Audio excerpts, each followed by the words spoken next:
Ukraina berada di bawah tekanan besar setelah Presiden Amerika Serikat Donald Trump mengajukan rencana perdamaian untuk mengakhiri perang yang telah berlangsung selama 4 tahun dengan Rusia.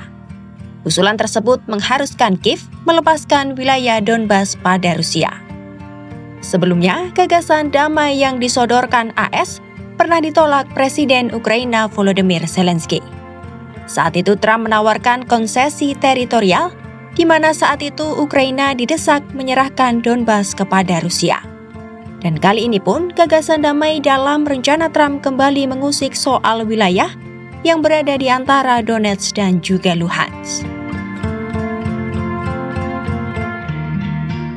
Rencana damai Trump kali ini masih dianggap menguntungkan Presiden Rusia Vladimir Putin. Putin akan mendapatkan wilayah yang belum pernah direbutnya dari Ukraina di medan perang, yakni Donbas Timur.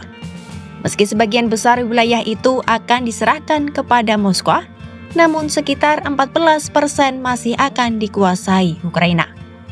Dalam proposal itu, Kiev didesak untuk mengurangi kekuatan militernya secara signifikan sebagai syarat gencatan senjata.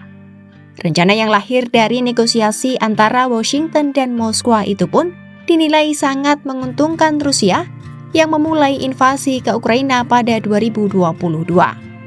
Dalam proposal tersebut, Ukraina juga dilarang untuk bergabung dengan NATO.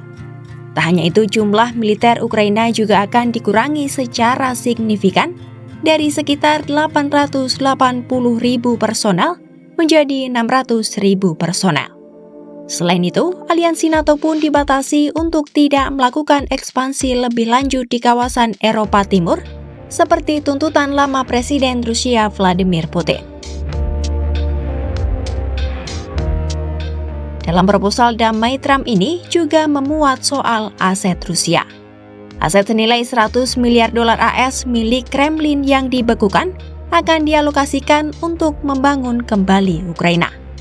Rencana ini sekaligus membuka pintu pencabutan sanksi terhadap Rusia, serta peluang mengembalikan Moskwa ke forum negara-negara ekonomi besar yang sebelumnya dikenal sebagai Group of Eight setelah Rusia dikeluarkan pada 2014 akibat menganeksasi Crimea. Meski sebagian besar usulan disepakati Ukraina, tapi tampaknya penyerahan wilayah Donbas akan tetap menjadi kesepakatan yang alot. Saat ini tekanan terhadap Presiden Ukraina Volodymyr Zelensky juga semakin meningkat. Kiev mungkin siap bekerja secara konstruktif, tetapi pemerintah Ukraina menegaskan ada garis merah yang tidak bisa dilanggar.